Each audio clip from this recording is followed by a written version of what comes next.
Hey, good evening, everyone. Good evening, good evening, good evening. Sorry, we're running a little bit late today. Um, John, there's a Caribbean song that says, I'm living in my dark room. Um, and, and that's what you look like back there. You know, In my dark room? yeah, in your dark room, man, in your dark room. So, hey, everyone, and welcome to the Village Radio Talk Show. I am Roderick Daly. I am your host. With me here is John Sampson. Dr. John Sampson is our co host. Our co hostess is out at, uh, uh, uh, she's still at work at her other job, doing what she needs to be doing. Um, and also just saying shout out to Sophia and to Andre, right? Uh, Hey, John. So we are significantly late today, right? We're significantly late, Man, and you so let's damn, just damn late. let's just get started immediately, right? Let's just get started immediately. Um, you in the this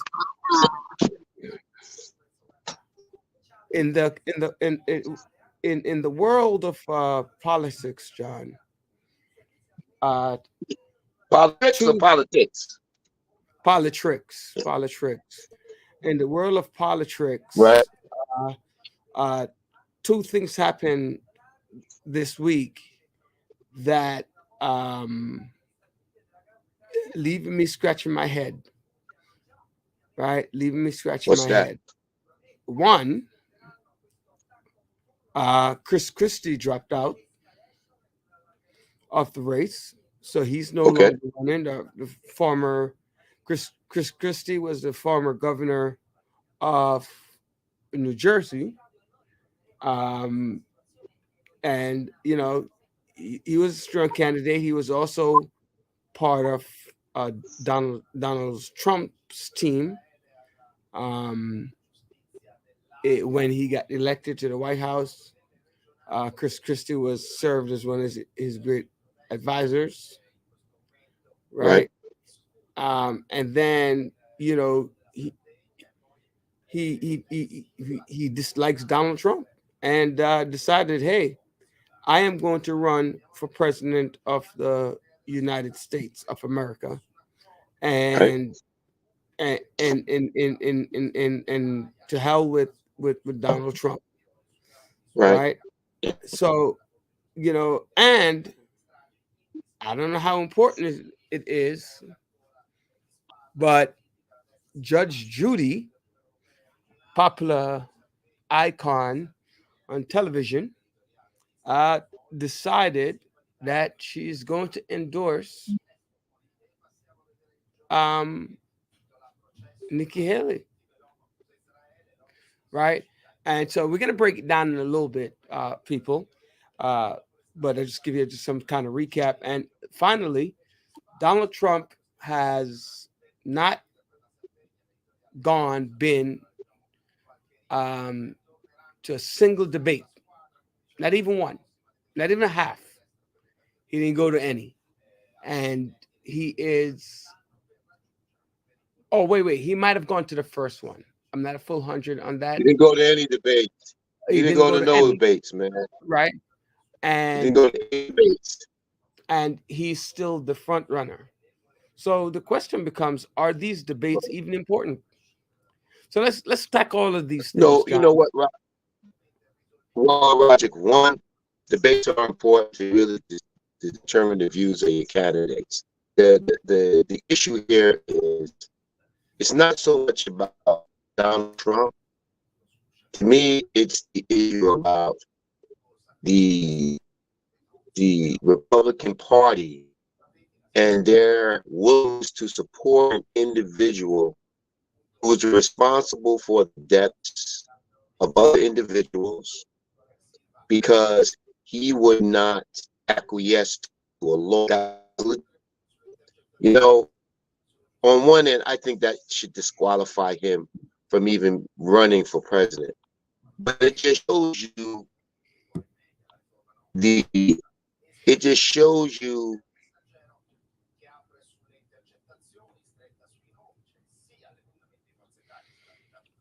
we lost John, so when he comes back, we can go through that a little bit. But there are a lot of things, like as we were talking about in the political arena. There are a lot of things happening that is striking the average person as this is weird, right? This is weird. Like, what's really going on? So, um, while John is well, it Donald Trump is trying to get his name back on the ballot in Colorado because Colorado has uh, uh, millions of potential voters um, for him, um, and he's trying to get his name back. Anyway, back on the ballot. Let's go back to what you were talking about about John in terms of the I Donald Trump and the debates. Well, you were discussing yeah, that. but I mean, Roger gets the debates. You need the debates, but why am I going to debate when I'm, and that's I would have done the same thing. Why should I subject myself to being my record? Why should I threaten myself right now to expose my record? Let me wait until the general election, in which there will be debates. Irrespective of Biden might say, you know what, I don't want to debate this guy, but no, you need to debate him. You need to show you need to show the differences between the parties.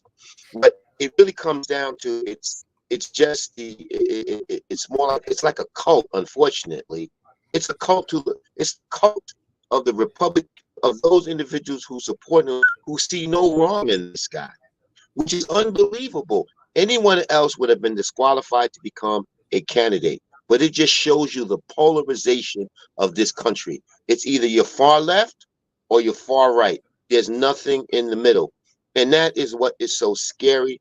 So we there is no more normalcy when it comes to politics. You stay your far left corner, you stay our far right corner. And then you know what's interesting, Roger? And I recommend our listeners to, they had the oversight committee hearings where it talks about holding Hunter Biden in contempt, and also these impeachment hearings about um, President Biden. Check out the Congresswoman Crockett from Texas. Well, Listeners, I don't, please look at. I don't want to. We're not gonna. We're gonna talk about that. That's what it's about. Top. I know, but let me just go on. You need to see the way she has been portraying the hypocrisy of the Republican Party, and it goes to the hypocrisy that exists in the party and the people themselves.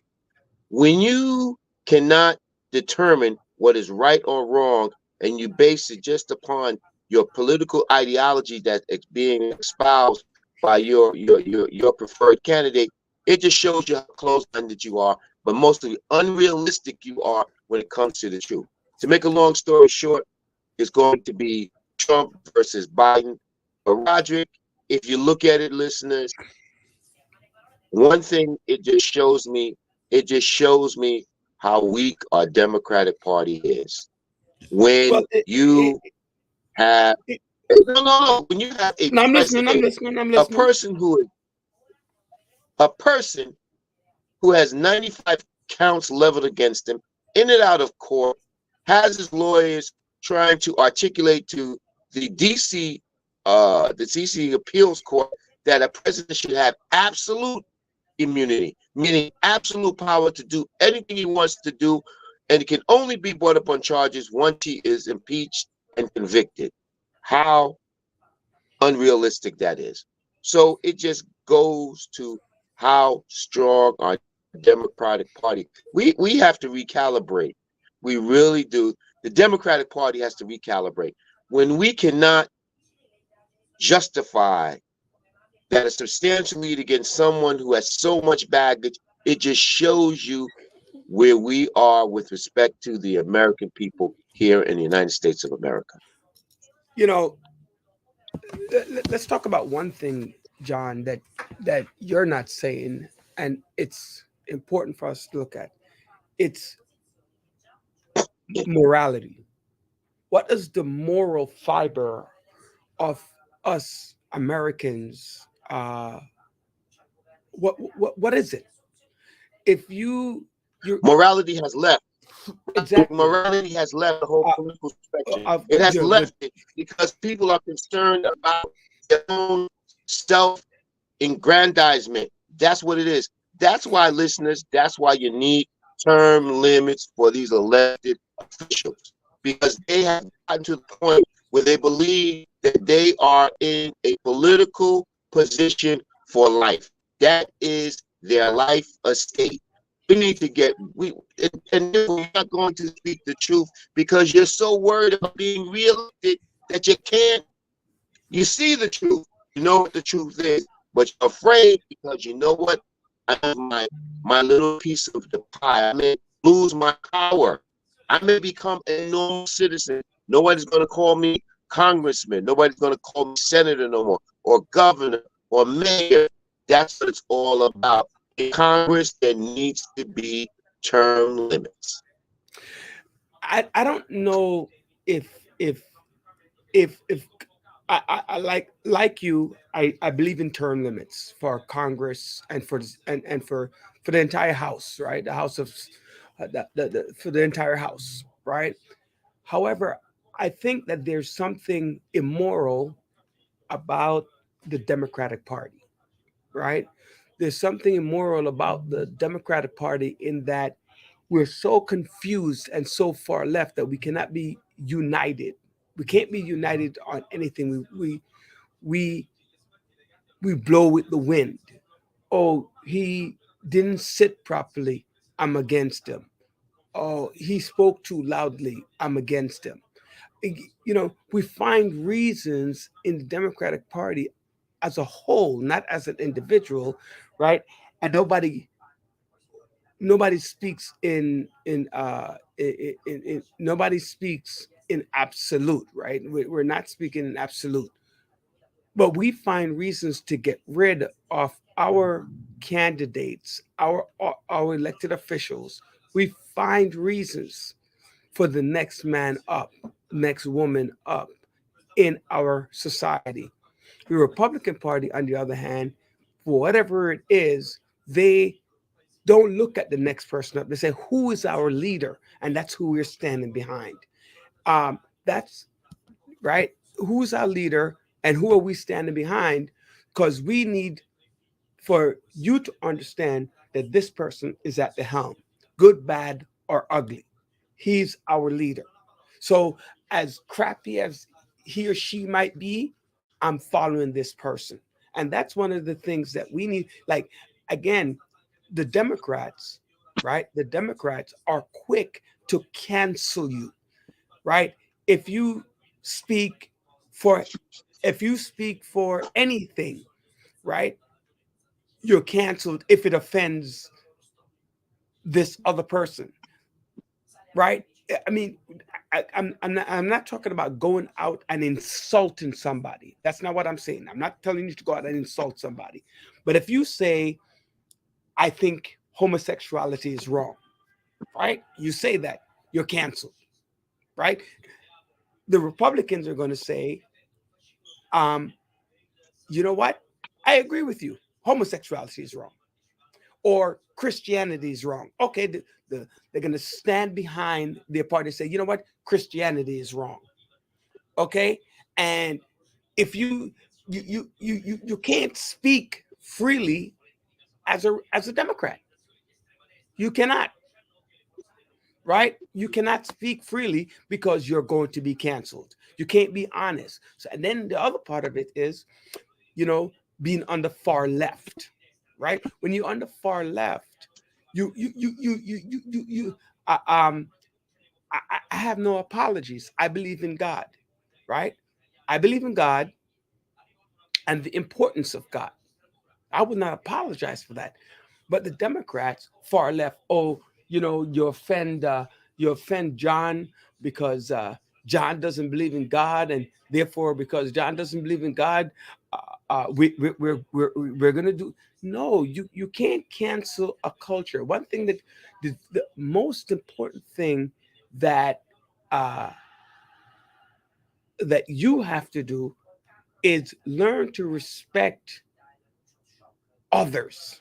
It's important for you to learn to respect others and their points of view. As long as, right, as long as those points are not causing harm to somebody, right? As long as those points are not, those views are not causing harm, as in the insurrection. The insurrection caused harm, but guess what? The Republicans are still behind them. So the issue is respectfully voicing your disagreement is important, and that's not going to happen. Look at education. Democrats are so confused about what education should be like. Like, Democrats feel like anybody, like, I need to protect this, I need to do this and do that, right? And they far left. Why is it that, and we and I like to get at our black folks. I like to get our black folks out there, John. We just blindly support the Democrats. We blindly support Democrats, right? We blindly. Now, I know why in my district I support Farrell. We blindly support Democrats. You know what? This is our problem, because we don't understand the importance of being in a position to control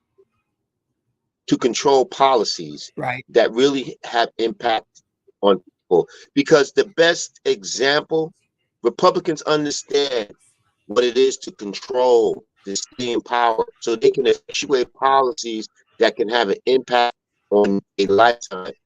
Take, for example, the way Donald Trump, former President Trump, orchestrated is. You're having a very bad connection, John. His Supreme Court. John, we're gonna lose him again. Yeah. Andre, call John to the side and tell him to move from where he is, because his thing is bad. John, you can hear me? Well. Yeah. Well, right here you are. Can you hear me? Yeah.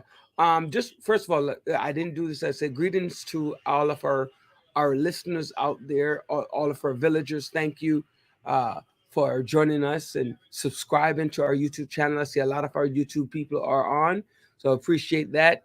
Thank you so much for that. I am not advocating. I am not advocating for Democrats to be Republicans. I mean, blacks to be Republicans, right? And any of those things. I'm not advocating for that.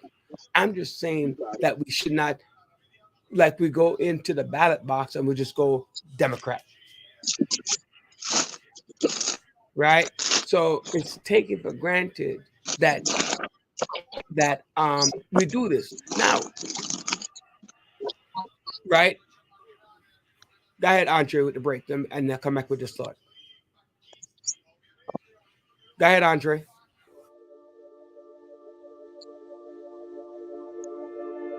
Footprints Cafes now offers Caribbean flatbreads, available in 11 mouthwatering flavors, including favorites like jerk chicken, curry chicken, honey garlic chicken or shrimp, ackee and saltfish, garlic cheese, and more.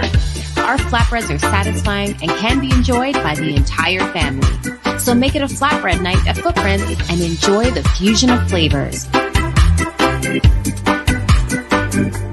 These flatbreads are so good, you might just have to fight for that last piece. Good thing there's plenty more where that came from. Get yours today from any of our Footprints locations. Want to enjoy your flatbread at home? Then order on Uber Eats and get it delivered right to your door. We'll see you there.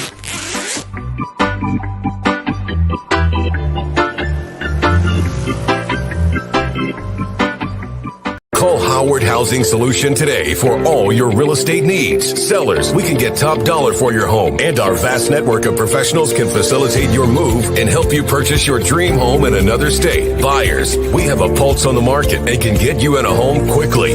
Property owners, we can manage your property efficiently and allow you peace of mind. So why wait? Call Howard Housing Solutions today at 646-825-5560 for your sale, purchase, or property management needs. Conveniently located in East New York, Brooklyn. You can come to us at 577 New Lots Avenue, Brooklyn, New York, or we can visit in the comfort of your home. Call Howard's Housing Solutions today at 646-825-5560. Howard Housing Solutions. Real estate simplified. Want to get your personal income tax, business corporate tax, self-employment tax, quarterly tax, payroll tax, or sales tax filing done professionally? Yeah. Call U.S. Bear LLC, 718-676-0519, and take the worry out of your personal and business life. Tax compliance issues should be left to the pros. So when you want your business to grow, call the pros, because a successful business matters. U.S. Bear LLC also handles accounting, bookkeeping, business startups, consultation, real estate, and many more services. Call U.S. Bear LLC, 718-676-0519, and ask for Howard DaCosta, CEO, to book a 1-hour evaluation at no cost to you. Take remote control of all your needs, and U.S. Bear LLC will follow your lead. Want to work but don't have a social security number? Yes! Find out about getting a tax ID to pay your taxes. Call U.S. Bear LLC or log on to www.usbear.com. Team up for success. You know, the point that we're making when we look at politics and look at the importance of it is that we have to be able to identify. Oh, that's not the thought I want to bring up. We've voted Democratic for almost 100 years consistently.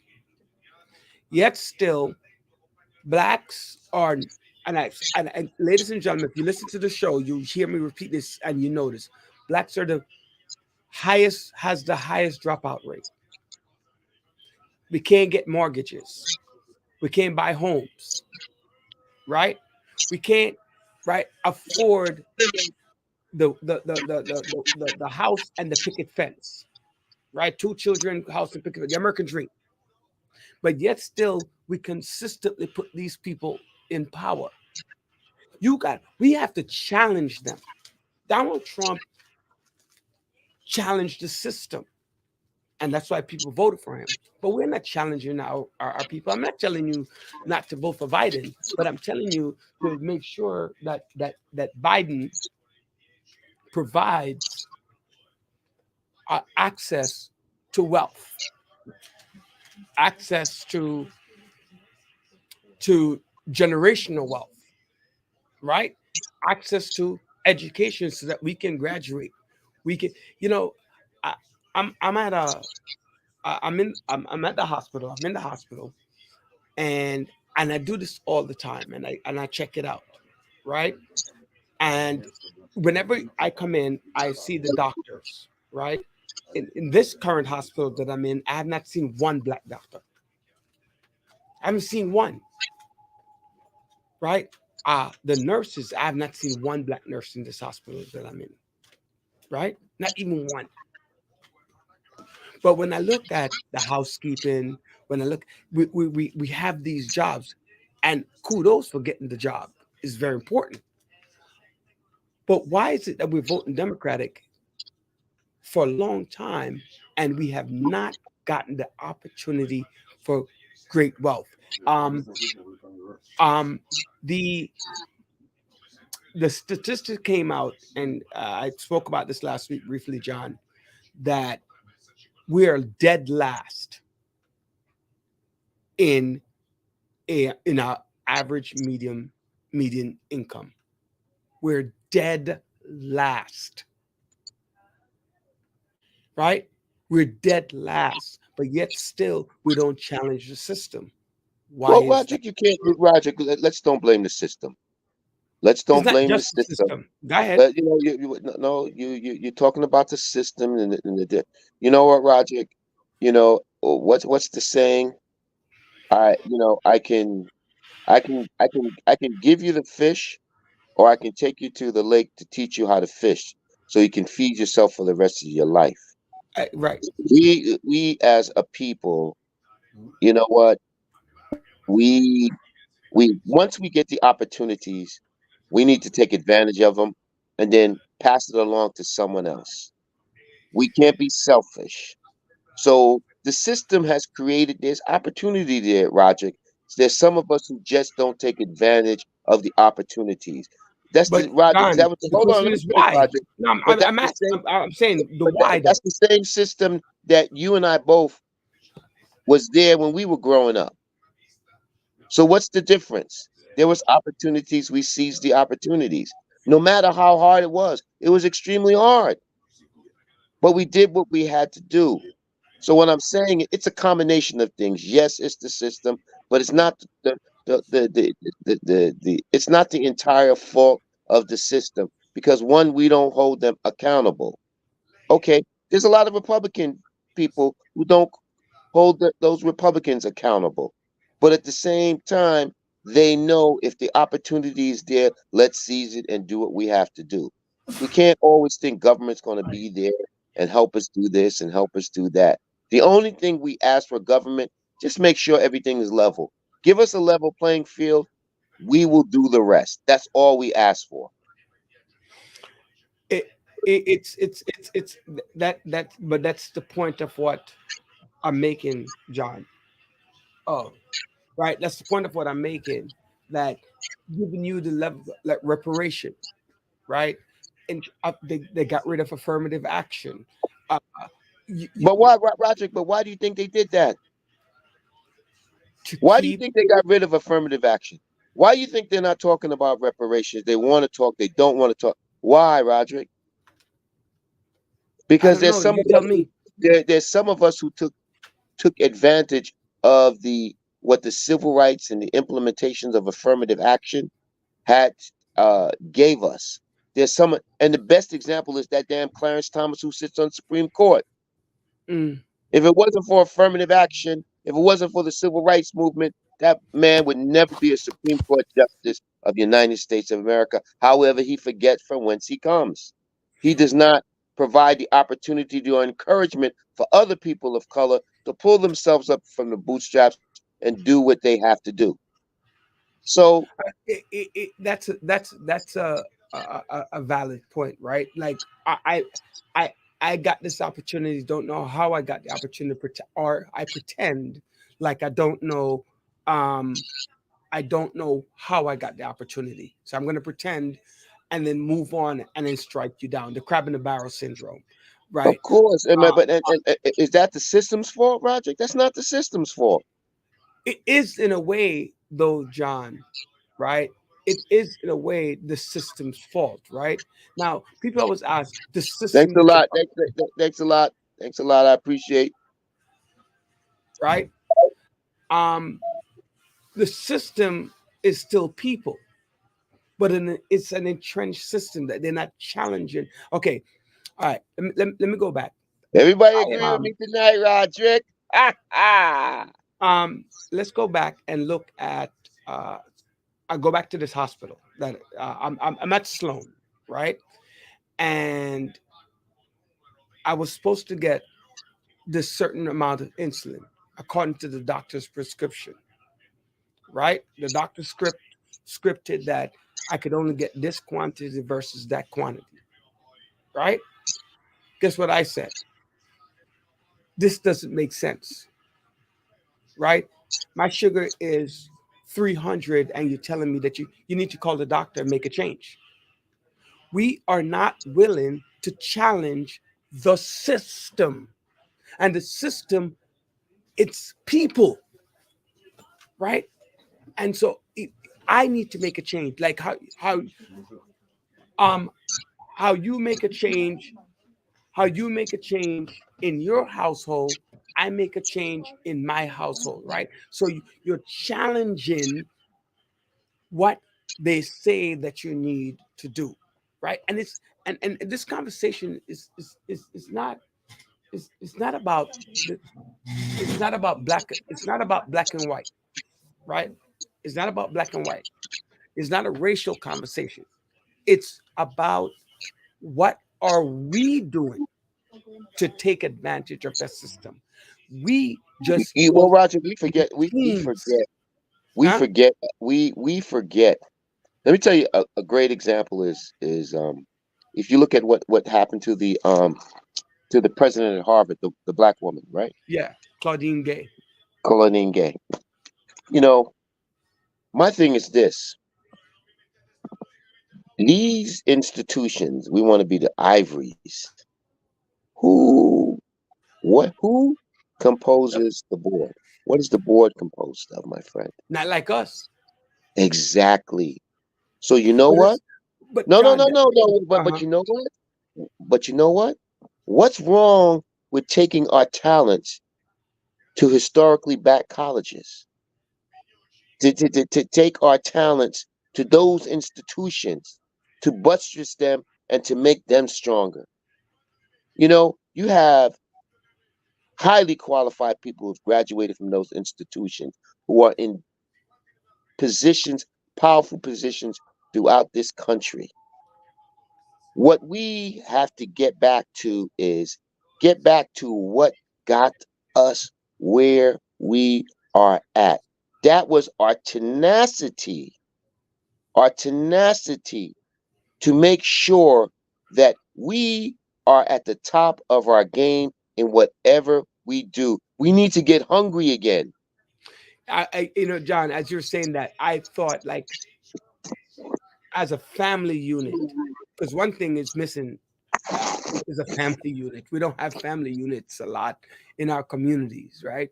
We, you know, we are number one of being single parents, like number one in the United States. I'm not talking about any other country. But if we're a single parent, fine. You know what? No, I'm not We saying have to that. deal. No, But no, I'm no, just no, saying no. we have to deal with the cards we're dealt.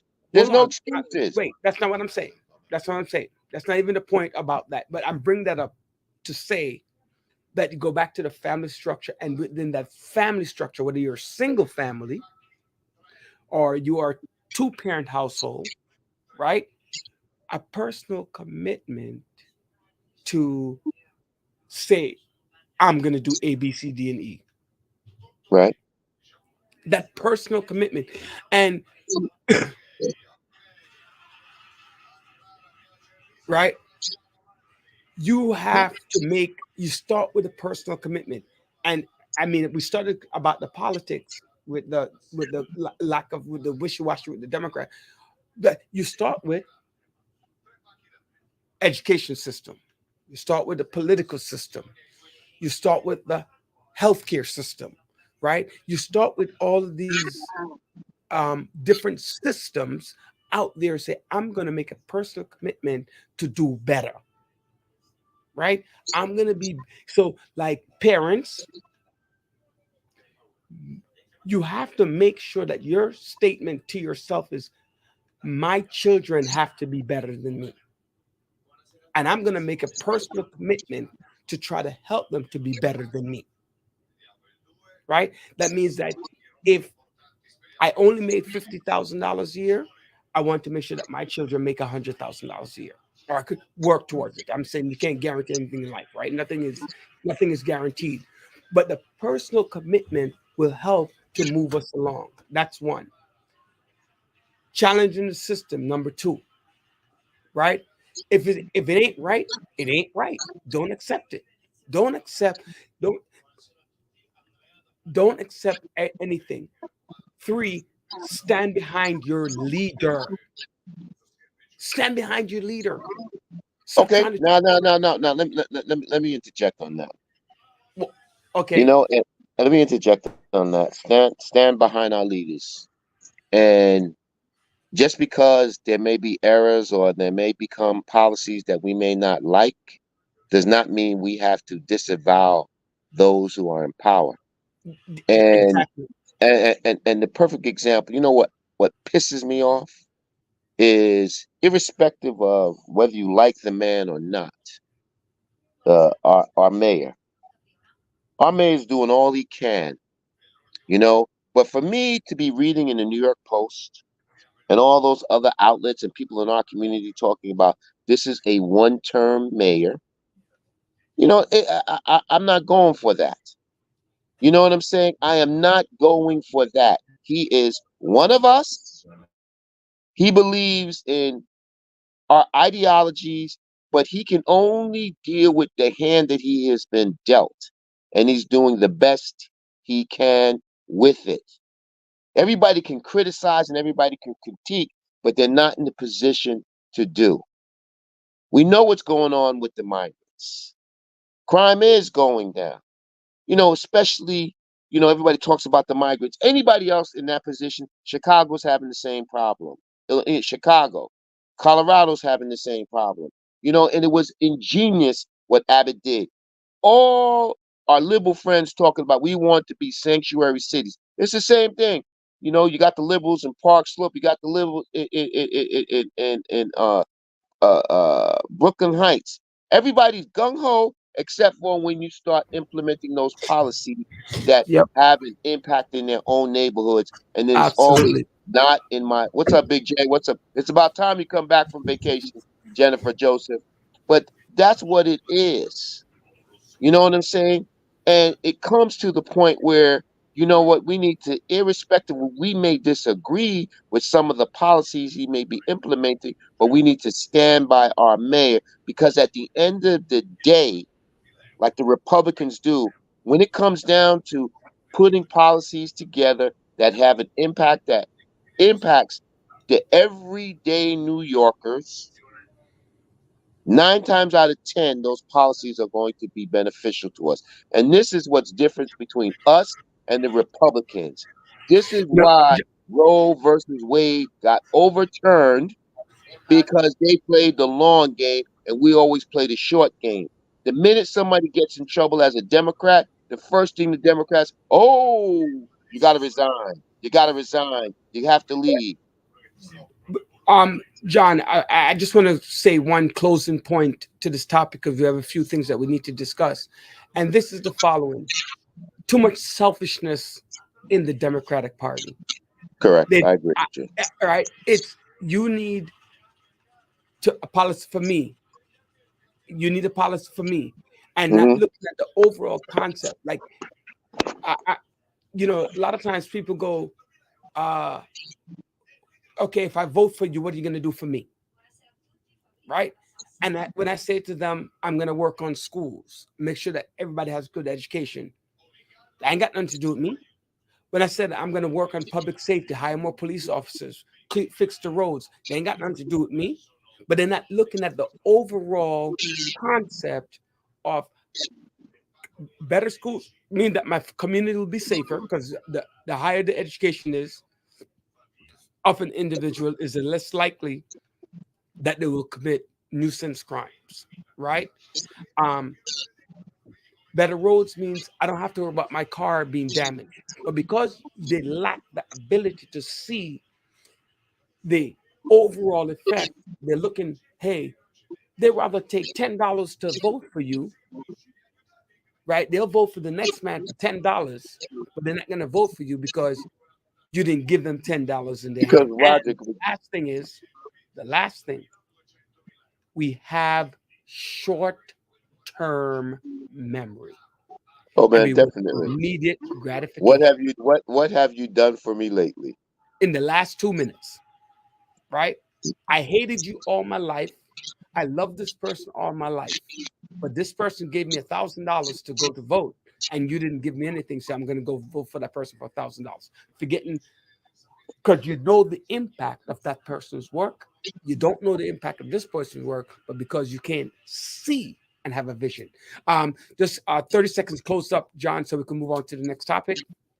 I think, Roger, you sealed it, and you know what? It's just making sure I let all politics is local, my villagers, and we have to demand that certain things are implemented in order for us to be successful in our communities. That's it.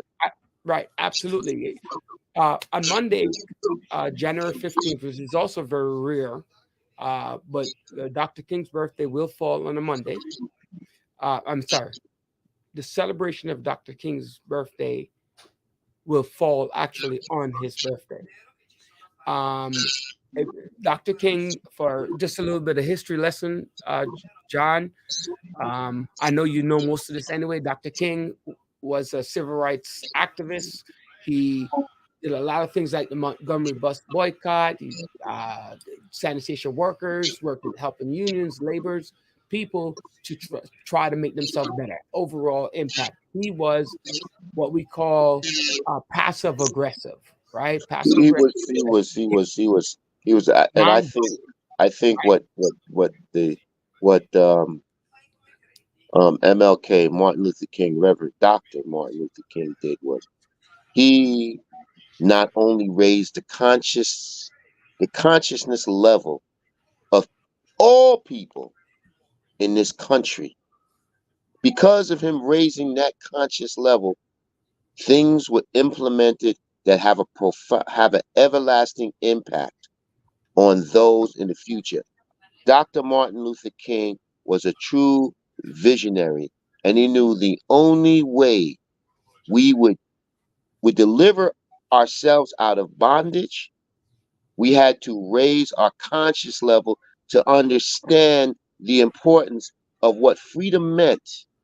Not freedom only physically, but freedom financially, Mentally, but most of all spiritually.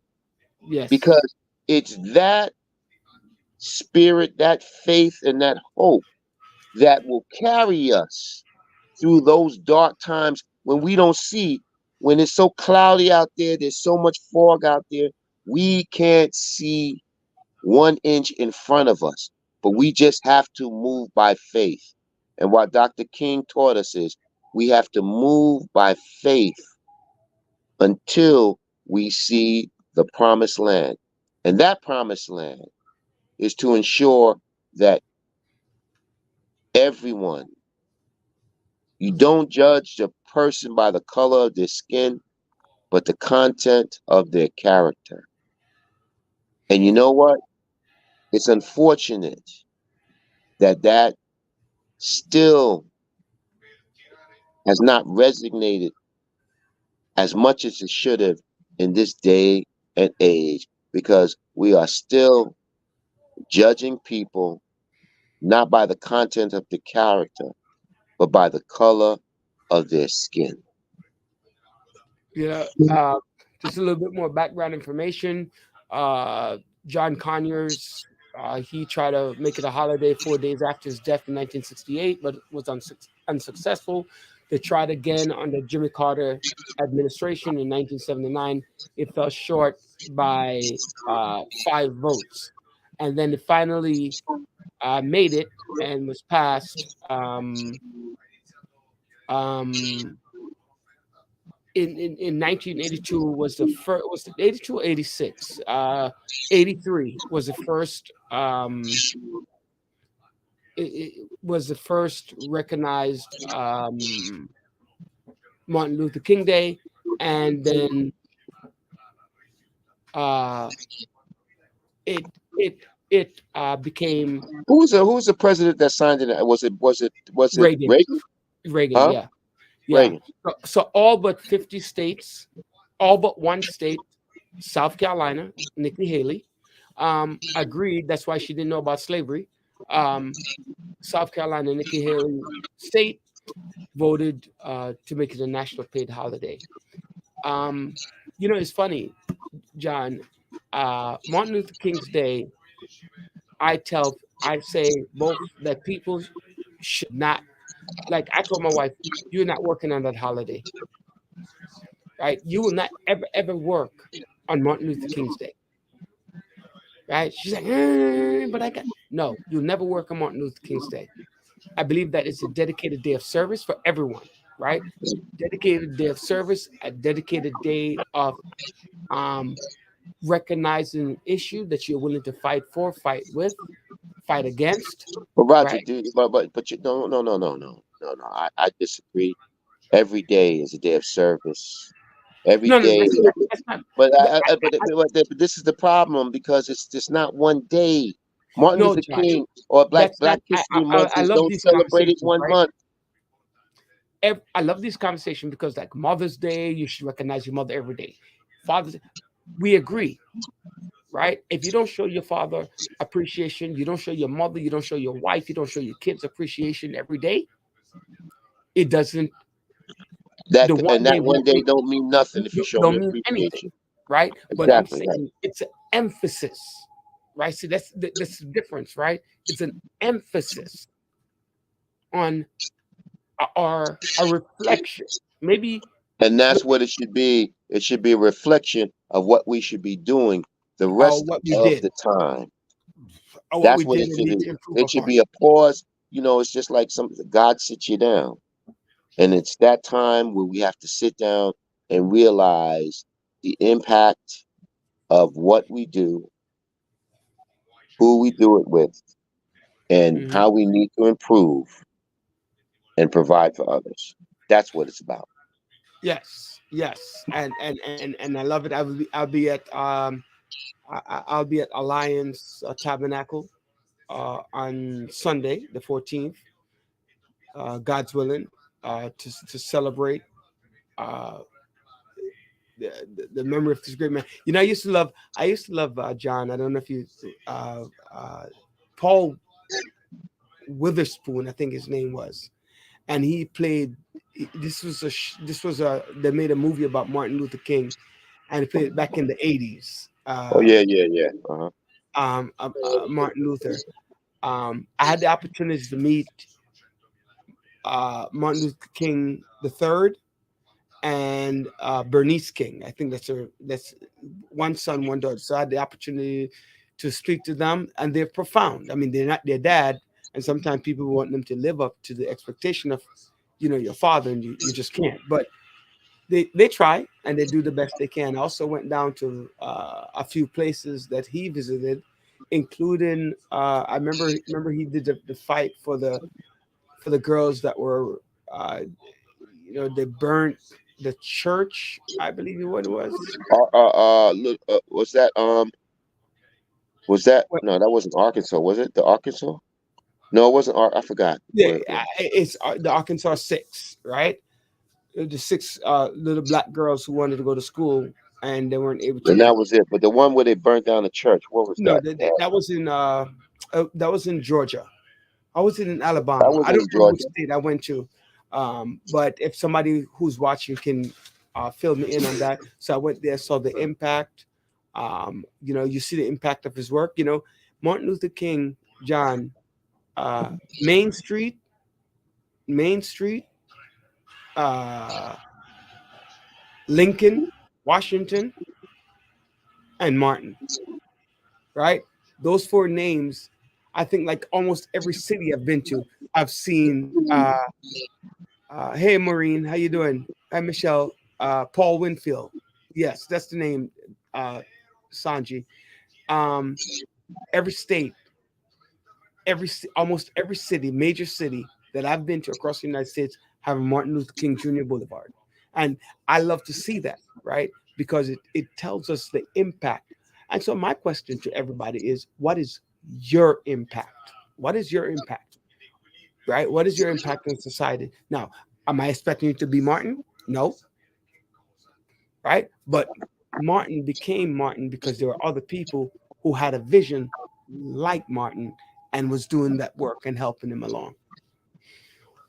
So, kudos to them. Hopefully everybody has. I know that usually in New York City, they have a lot of things around the city, Restoration Plaza, over there in Bed-Stuy area. Like I said, I'm going to Alliance Tabernacle, God's willing. A couple of things in Harlem relating to the celebration of Dr. King. I was born in 1929. So had he been alive today, my math 29 95. It would have been he would 95. have been 95 years old on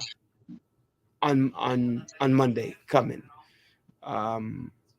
Might have made it too. He was very strong, John. He was very strong. That was the second attempt at his life. He survived the first one, but unfortunately, did not survive the second.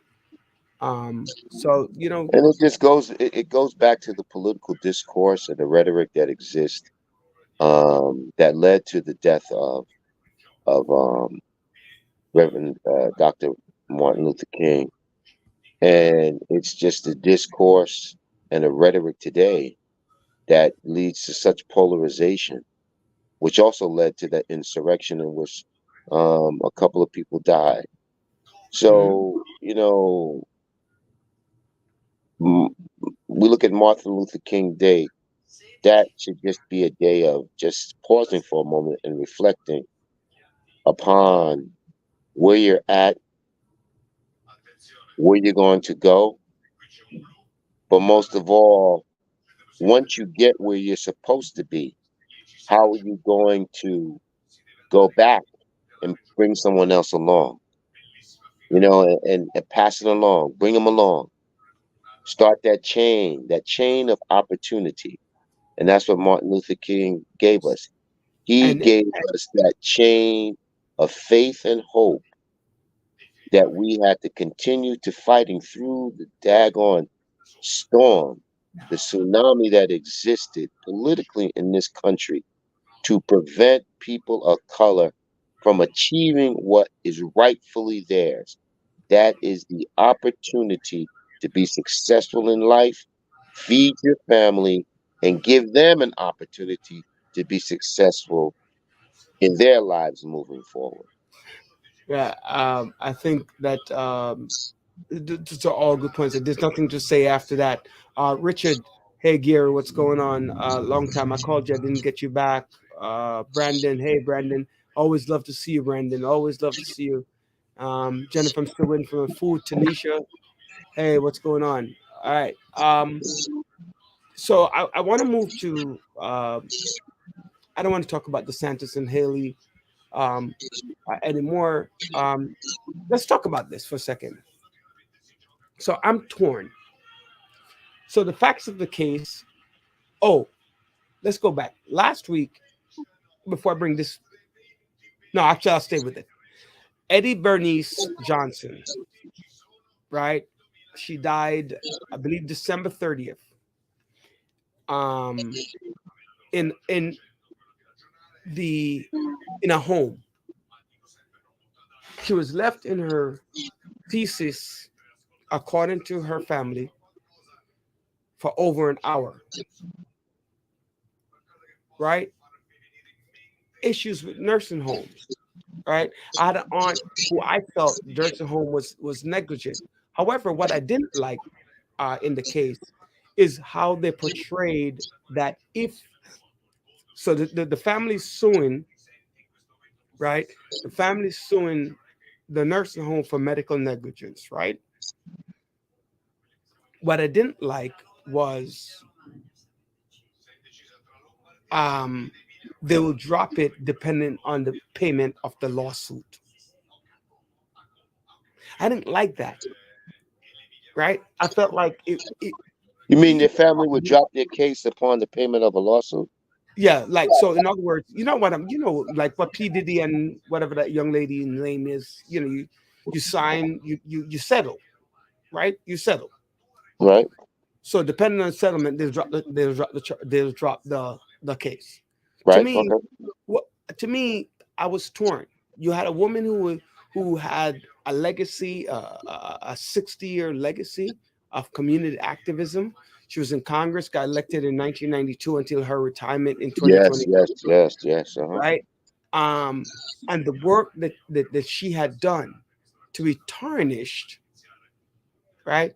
To be tarnished by your family looking to get money, or I would look at it as if I was keeping in the work of my mom to look at what is happening in nursing homes around America.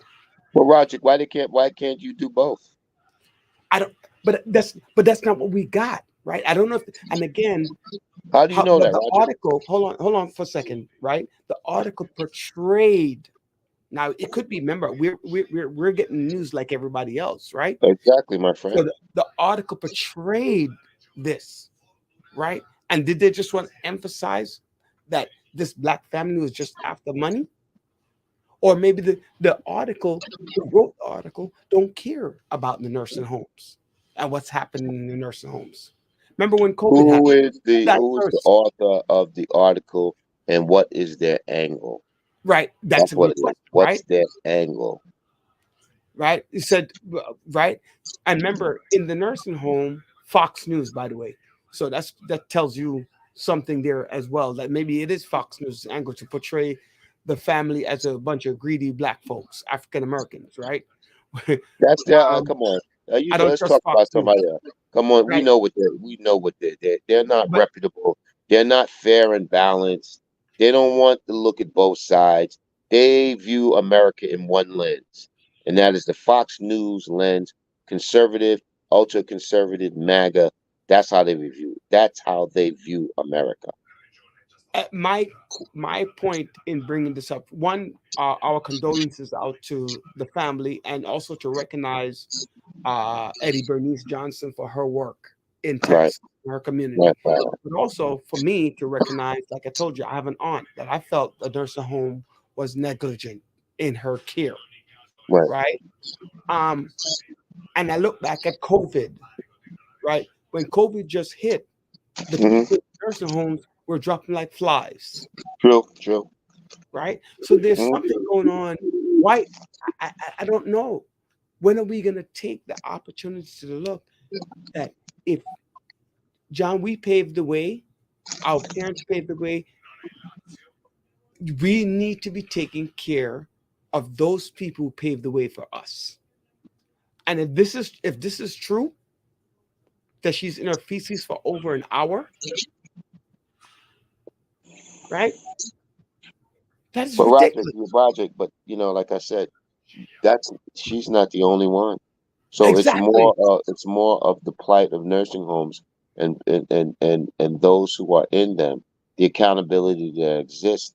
So, this sheds the light on us, be more cognizant of what's happening in these nursing homes. So I mean that's the silver lining that comes out of this, No, and it's the care that our seniors are given, especially in their golden years. in the golden years, when they should be very happy, and very happy, Well, and Roger, it goes back to making sure you have the correct health insurance, making Mhm. sure that you have money put aside, or you understand that like health law.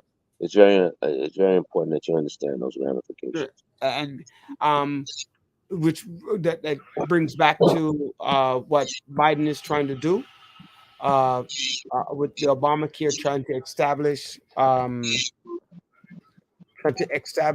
Obamacare back again. Um, right?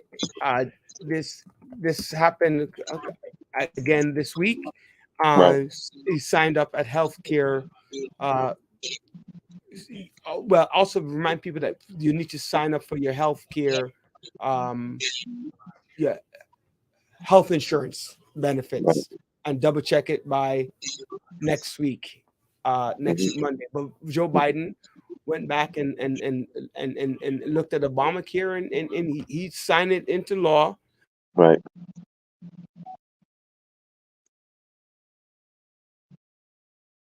Frozen. The deadline is 4 days, right? So 4 days from now, you have the deadline for that, which is well, 4 days. Hmm. That's, like I said, Monday next week. So early next Right, week, right, right, we need to make sure we do that, and not just the Obamacare, but any health care that you're on. You have up till the 15th to right. look at your health insurance and make sure that you have the right coverage for whatever whatever you might need. So kudos to Joe Biden. Um, uh, and um, unlike his predecessor, wanted to get rid of Obamacare altogether. because it was catering. You mean the Republican parties wanted to get rid of it but they haven't been able to because they have no alternative. They have no plan. Right. Yeah, but No not only that, not only do they not have any plans, John. You know, the people the Republicans themselves were taking Obamacare and signing up for it, so they lose their insurance. So we had the debate last week. Moving right along to our next topic, which is the young man, right? I don't know how you pronounce his name, but it looked like it says Deborah, but it's like Deobra Redden. You know, before I even get started on that article, why do parents do this crap to the kids? The parents give the kids these names that they think are cute, and then it's the kids have a complex when they come to school. Oh, give me a break about that, Roger. Right?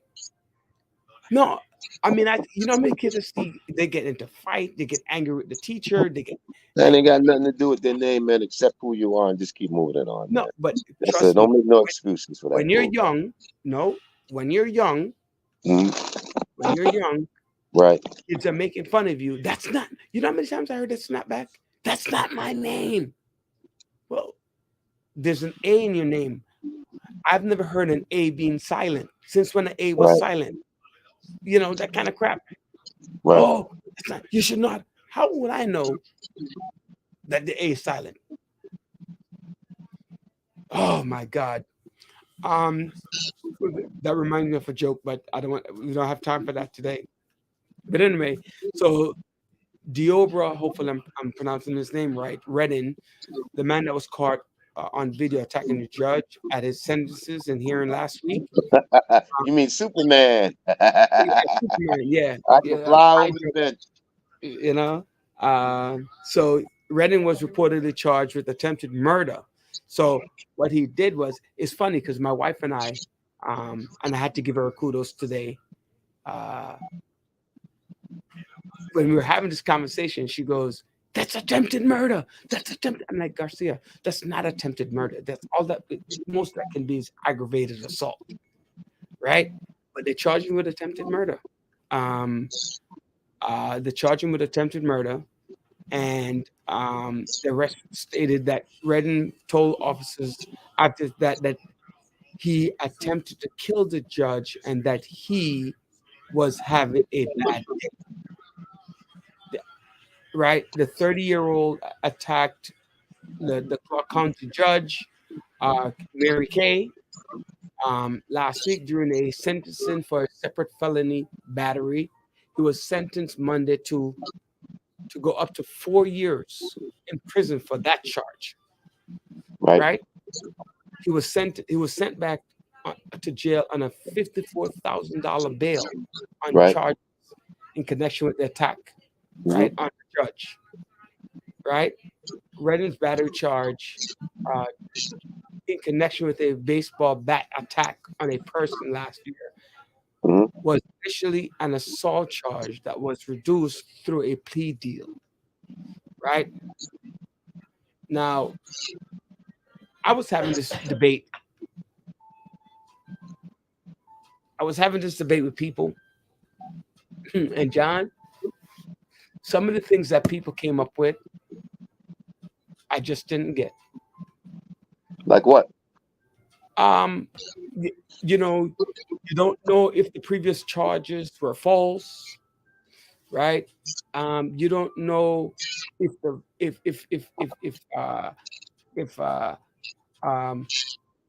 you know that the justice system is so unfair to blacks. And I'm like, do you guys understand that the man was on trial for aggravated assault? That's not what I'm looking for, but right, for felony assault. Right. He was convicted twice. He was in there for his third time. Right? Right. And in the middle of it, you jumped over the thing. And so you literally proved the charges against you. Then you talk about you're rehabilitated. How does that even make sense? Well, I heard he had some sort of mental illness also. Yeah, I heard that too, right? Right. I rather that people argue that he had mental illness and he didn't, he and that's another show all within itself too, that we ignore mental illnesses in our Black communities a lot. But Mhm. Tell me what am I missing, John? You're silent. No, you're not missing anything, my friend. So why would people are arguing? It's like, I mean, yeah, the judge was condescending, right? A little bit, right? But the facts are the facts in the case. And that's the point. The facts are the facts in the case. Was the judge condescending, or she was just being a judge? I mean, that's how she felt. That's her position. And then you move on. But for him he basically corroborated all the charges that were being leveled against him. And By his sudden outburst, like that. So, it's so you could talk about all. I told people, if you want to talk about the injustices in the social justice in the court system, we know. But right here, that's not a social justice issue. It's let's get it straight. That if you could prove his mental illness, right, then you could show how the justice system will work, like by providing the necessary services that he would need. One of them, obviously, the major one is anger management. Yeah, but anger management doesn't do it. It's treatment. There's a lot of things, Roger, that when you're dealing with that, and that's something that they don't want to deal with. They just want to warehouse these people in there and not give them the necessary support that exists. That's what it is. We got to call it what it is. And until we put ourselves in a position where we can make sure that doesn't happen, it's just a lot more to it than, it just goes to it goes to the whole justice system and how we are treated unfairly. Mm-hmm. And that's a whole argument. I wish we could just pull up the files, right? Both persons charged for murder. One gets 30 years. One gets life without parole. Both persons charged for murder. One gets 18 to 25. The other one gets, 40 years. That's where the system, and I think that judges need to look at cases too and say, hey, this is bullshit. I'm not giving somebody a criminal record for this, right? And sit in a white court and make the comparison. So, we don't know, but I feel bad on all levels. I feel bad on all levels. I feel bad for the young man, really, because there's some issues. There's some issues that need to be resolved with him and his family. I don't know he's going to get $54,000 to bail, but I don't think he can get bail, right? And you can answer this question, Dr. Sampson. If he's sentenced to 4 years in jail, right? He's in jail. So it depends upon what kind of arrangements they work out, if there's any. So you think that he could be committed to a psychiatric hospital for the term? Yeah. Personally, I think I wouldn't post a bail. I would go to jail because I've already served that time. No, Or I maybe would agree with that. I agree. right. So I don't know personally. I'm not a legal expert. Tax season are coming up, ladies and gentlemen.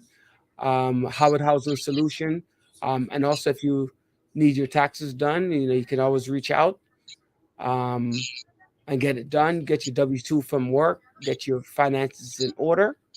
Your interest from the bank. Your rental income. Right. Your second job income. Your first job income. And that W-2. And you'll be good to go. So then you'll be good to go. Right. You will be good to go. Yeah. Shoot. They just beat me day in and day out. Day in and day out, they're like beating the living daylights out of me. Right.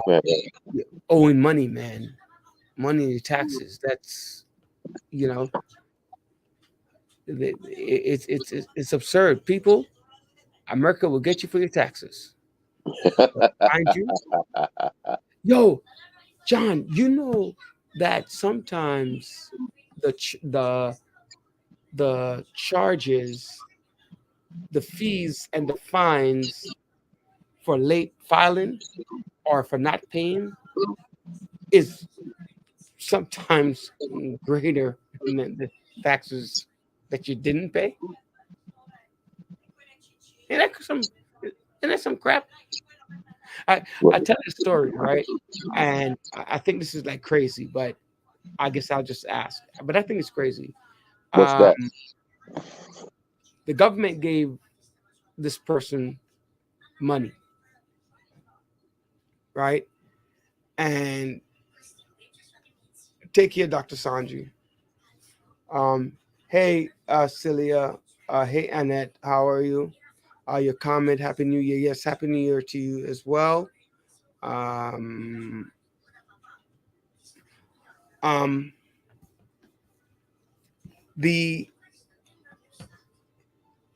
The government gave the person this money, and they gave it to them over a number of years, right?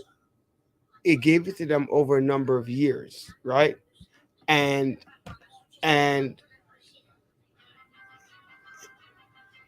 they want it back, right?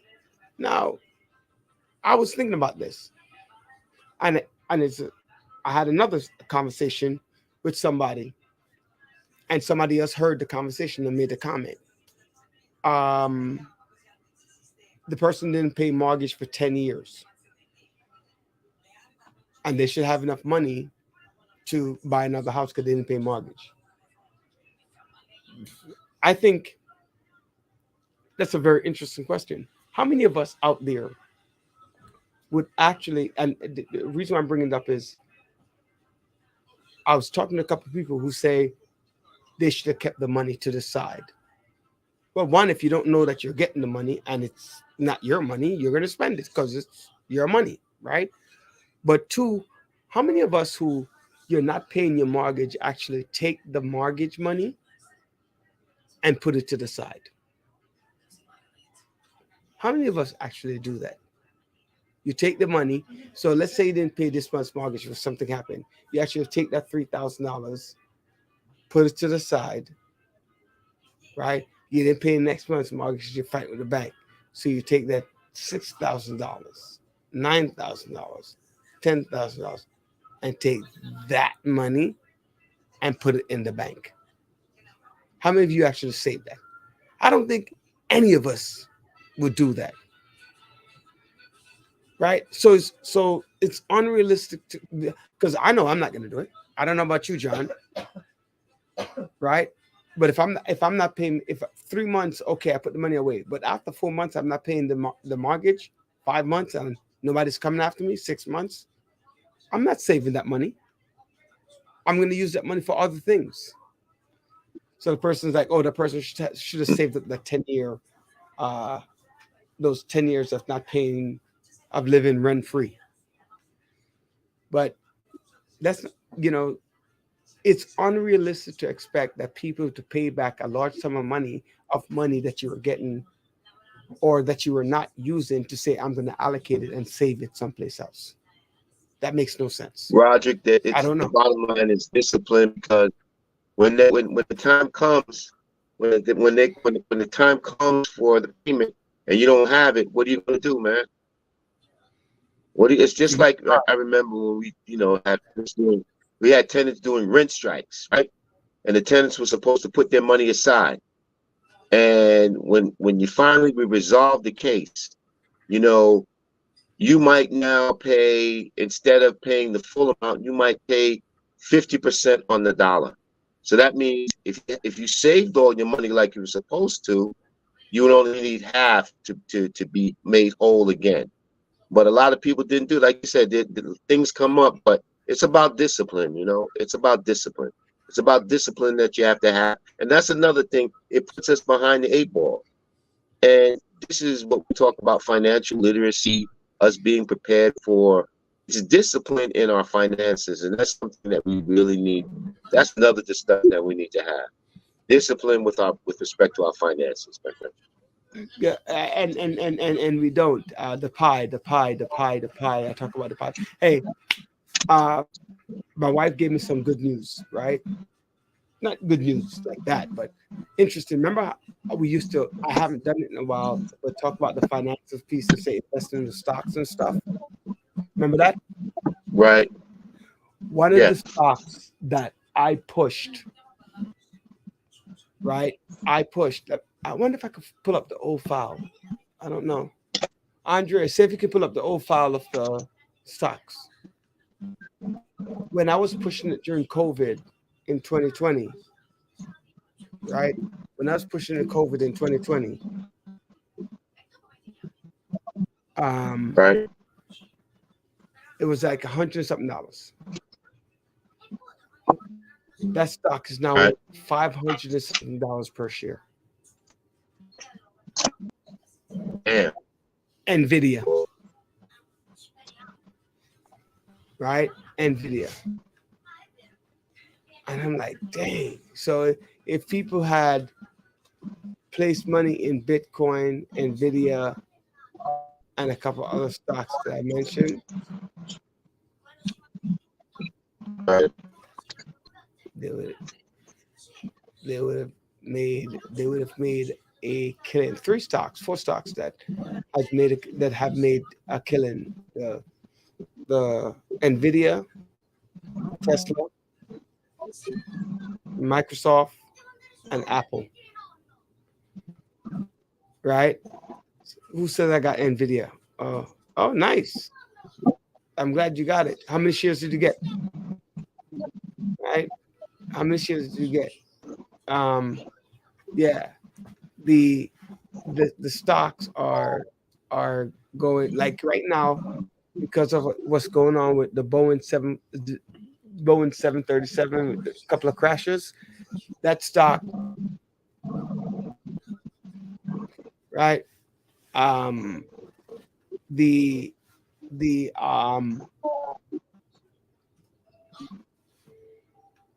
grounded them because of the accidents.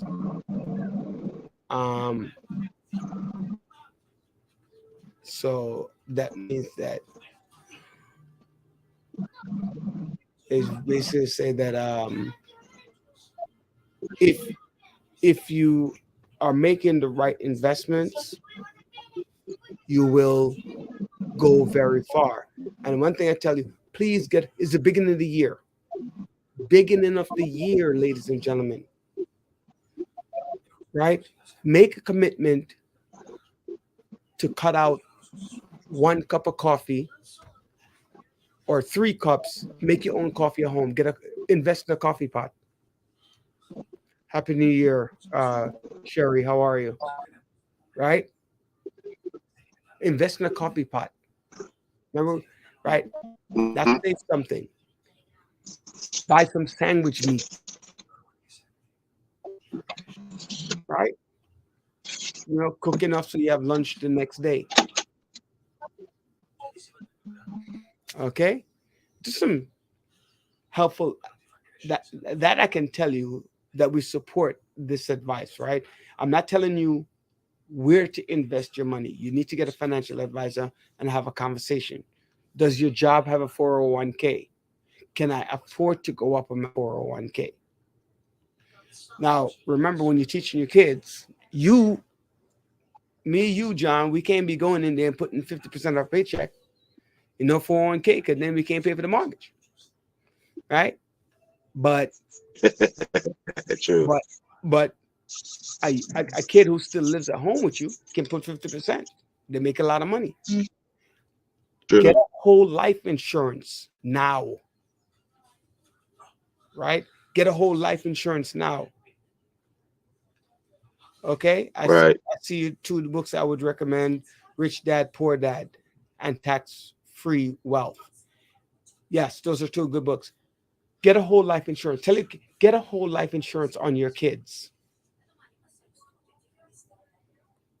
Right? Okay. Mm-hmm. So if you get a whole life insurance on your kids and it matures, you stop paying after a while. And remember, whole life, you get a rate of return, and after a while, you no longer have to pay it because there's a maturity time. Okay. Mm-hmm. Right. If you have questions on the life insurance, I have two people who are very good at it. Right. And they know exactly what they're doing. So, creating a pathway to wealth. We talked about it, John, so many times. This is the way to do it. For people with young babies, you don't even need to do a 529k.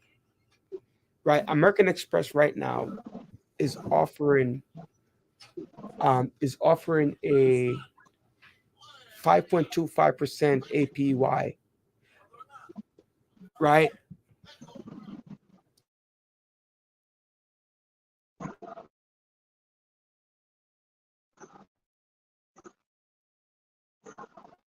Right.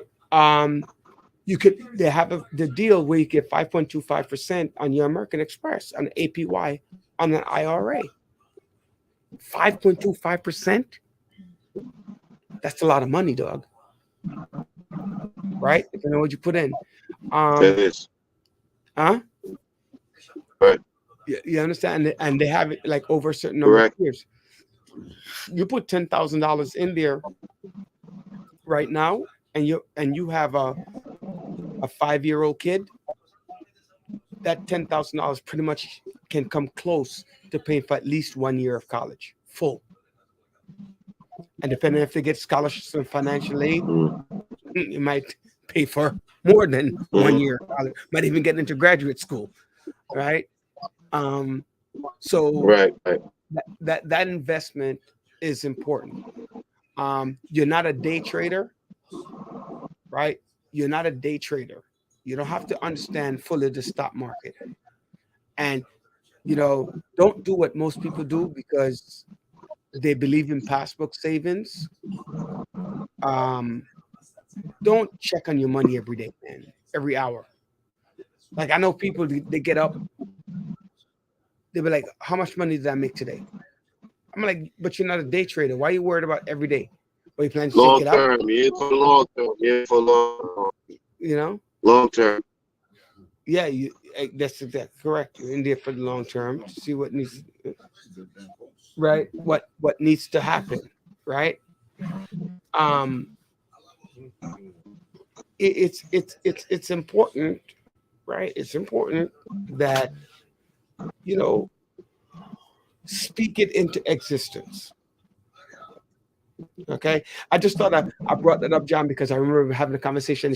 My wife was very excited because she's like, "You remember that stock? Remember that stock?" Sanford Livingston was pushing that stock. I don't know if you remember, we used to talk to him about it, and he was pushing it.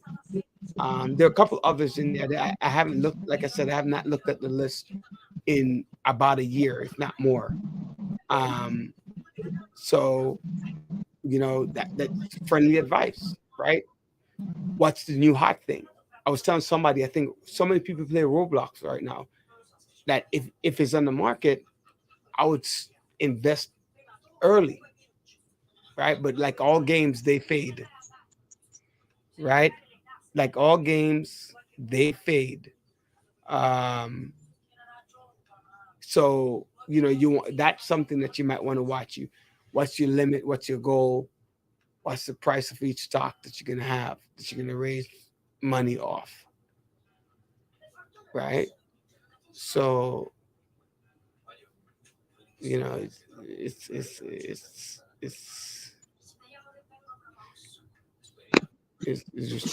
just crazy when you think about how we can create these opportunities. John spoke about last week an investment club. This is a good time to start at the beginning of the year. The most important thing is, yes, you talk to your insurance person, and Annette, I see, what about an insurance that has an investment component, right? And yes, because you're looking to raise wealth, right? So if they're providing with a clear path that you can see, that you can envision about your wealth, your prospective wealth, right? Then you should think about it very strongly. Don't be a gambler. Don't go out and take all of your 401k, and then take your whole 401k and put it into the investment, right? That's really kind of stupid. You don't want to do that. But gradual increase, right? Gradual. For those of you who missed the show last week, we talk about the weekly, so you pay per week, whatever number week it is. So this is week 2, right? This is week 2. That means that last week you should have did $1. This week you should do 2, so you should have $3 in that piggy bank, right? Let's go. Right, John, you look nice and comfortable over there. What's going on? Hey man, just thinking about all the money you could have made. Hell yeah. 10 minutes. All right. Next week is Andre's birthday. Bless. The following week is your birthday. The following week is mine. I want to make sure I say happy birthday to my cousin Ian, my sister-in-law Aliyah, my friend Kamika, who just had a birthday. So just saying hello to all of that. John, something interesting happened.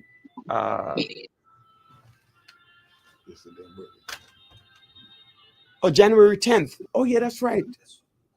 I totally forgot my cousin Crampy, Colin. Right? Big up on your birthday. I totally forgot that you're January 10th as well. And I didn't even call you. I'm a terrible cousin. So what we doing for Andre's birthday? Andre, what we doing, family? Andre, what we doing, man? Andre don't like to go out. Andre's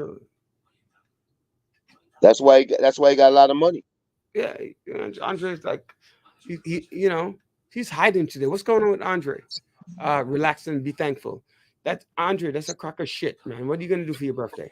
Oh, excuse me. I profanity, Mr. Daly. I did a John. Oh my God, mommy, you didn't hear that? No, you did not. Right? Do something else besides relaxing, not spending any money. Take out $500 and say you're gonna do something. $500. That's it. And do something. Go to dinner, have a couple of people over. Every year you want to do the same thing. Every Relax year you and do the chill. same thing, nothing. Relax and do nothing. All right? Relax and do nothing. The migrants, John. I'm gonna help the family become greater. That's my birthday. I don't know what the heck that means, but okay. All right. His birthday. I think his birthday. Yeah, next week Wednesday is his birthday. The 17th. Yeah, the 17th. Actually, it's When's also your my cousin. 22nd or 25th? 25. My cousin Andrew's birthday is on the same day, and Andrew's father's the day after. So my family's full of January people. What's that, Capricorn? Yeah, Capricorn up till the 21st, I believe. And then it's Aquarius. Aquarius. Yeah. The migrant issue is going on. The migrant issue. You know, Eric Adams. Okay. In this case, I'm going to defend Eric Adams. Right? I'm going to defend Eric Adams in this case. The initial onset is that you can bring migrants to the city. We don't want to turn people away.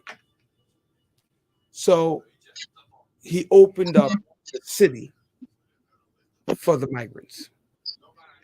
The problem now is that the influx is greater than the capacity, right? So people, unfortunately, are unable to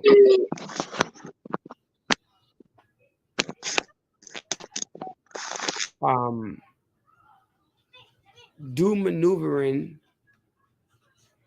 unable to get the right schools, right? And last week, oh no, it was last week. Yeah, last week there was a last week there was a stabbing.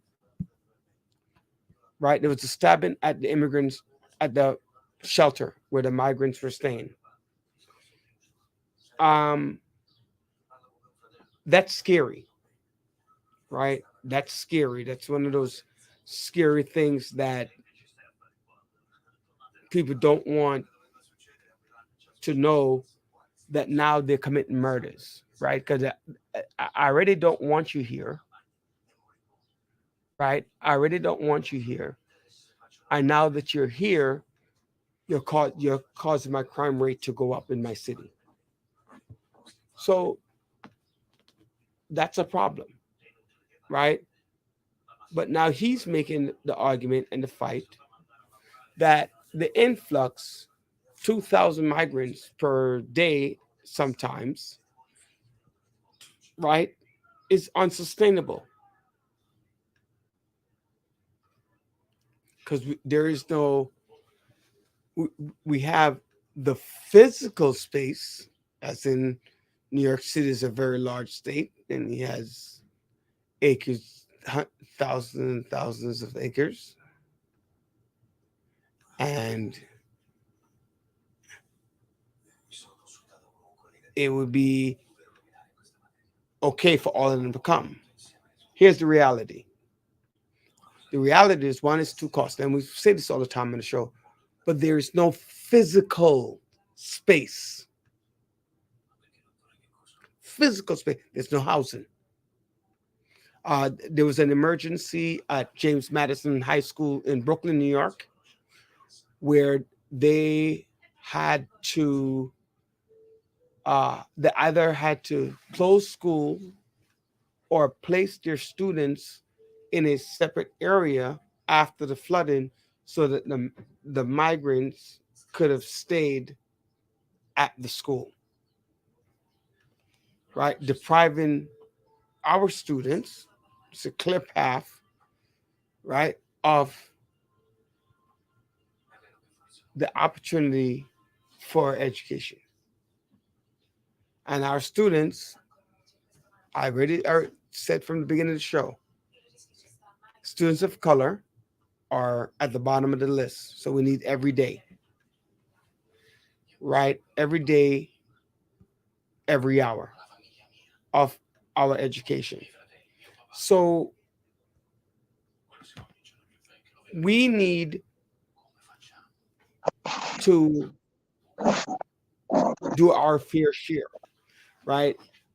You can't keep busing. This has been an ongoing topic on the show for, for a couple of weeks and in media for a couple of weeks. So at some point, America has to do its fair share. Correct. We should. And that's where the problem comes in. America is not willing to do its fair share. And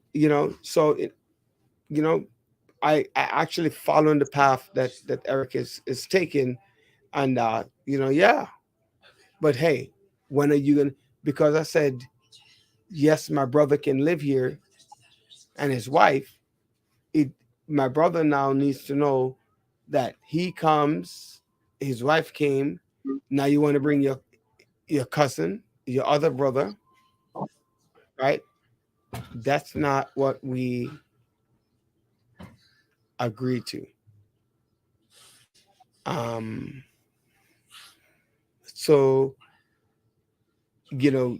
we have to learn that, right? We have to learn that taking advantage of a situation, it makes me look bad, but now the country's taking advantage, and that's just not right. John, you John, you there? You frozen? I think he's frozen again. Oh man, he's having some. We need to, Andre. You need to get John a new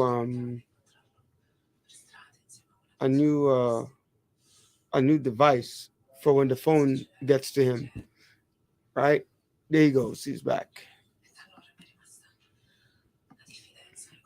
So now I don't understand what just happened. Right, but what was the other thing? The last thing is this year, ladies and gentlemen, just want to make sure that you understand that uh, uh, every congressional seat is up, right? Every congressional seat is up. The governor's seat is not up. All state official seat is up, and a number of the senatorial seats are up, and also it's a new president will be elected this year. So this is a great opportunity, right, for you, as we talk about on the show, to be proactive and get not reactive, proactive, not reactive. Yeah, not reactive, and get the people in power who you feel is the best person, right? Because I'm not gonna. If your person wins, they win. But if you don't vote True. and somebody wins and they stink, it's your fault because you were pathetic about the process. Okay, so that needs to be worked on. So get active, get to know your candidates, get to know your people. They are running for office. Start the process now. Right? Start the process now. I know who I'm supporting in certain situations. I don't know everybody yet. So, but we'll go from there. Right?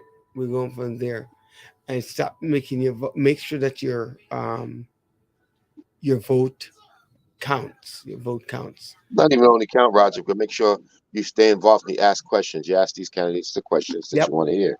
You know, all politics is local. There's a presidential politics have an impact on us, yes, but it's the local elections that really have a more immediate impact on us. Your state, your congressional, your state first, your city first, then your state. Just remember, ladies and gentlemen, the further out you go is the less direct impact, because we want the direct impact, right? So the further out you go, the less direct impact you're going to get. A couple of things in sports, John, I want to bring up. Bill Belichick, after 24 years, 7 championships, 6 championships, right? 6 championships with the 49ers, 2 with the Giants. Right. And no, well, if you count those as assistant coaches, but I'm talking about as head coaches, as a head coach, right? He had that. So congratulations to him on his retirement. And the second one is Nick Saban. He has brought the Alabama Crimson Tide back on the map and make them perennial superstars. And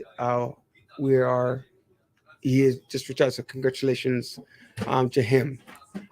Getting ready for the Super Bowl. Get started, get hype. You'll get your Super Bowl box from me. Don't forget to help. This is where I collect for Grace in the Super Bowl year, right? And that's that. It's a wrap. Any last comments? Comments? Oh, mayoral control, John. Before you make your last comment, mayoral control is going on. Dr. Bryan couldn't be on the show tonight because she was doing mayoral control. So mayoral control. If you missed Brooklyn, there are a few others. Send us an email at thevillage.show30. You get a response to let you know when it is. Next week, Thursday is another one. And then the 29th is another. Mayoral control as it relates to schools. John. Yeah, we don't want to see the backside, man. Tell them to get out the picture behind you. Yeah, go ahead. Your last word. Yeah, hey. Once again, listeners, have a great rest of the week. Great weekend. As Roderick said, enjoy a day of service. But it's not only on Martin Luther King Day of Service. Every day is I think more of it. Let's keep it as a day of reflection of how we can do more days of service time. Just kudos for what she's doing out there on the educational front. But most of all, Mr. Daly, you get better. We're looking forward to seeing you back in the studio. Yes, thank you. God bless each and every one of you. And thank you so much for joining us right here in the Village. It's a pleasure. So thank you for watching, sharing, viewing, participating on the Village Radio Talk Show, where we're dedicated to empowering the community to live a healthy, safe, and financially capable life through education, helping each one of us in realizing our dreams at any age, at any point, starting from today. God bless each and every one of you. Enjoy your weekend and enjoy your Martin Luther King's Day.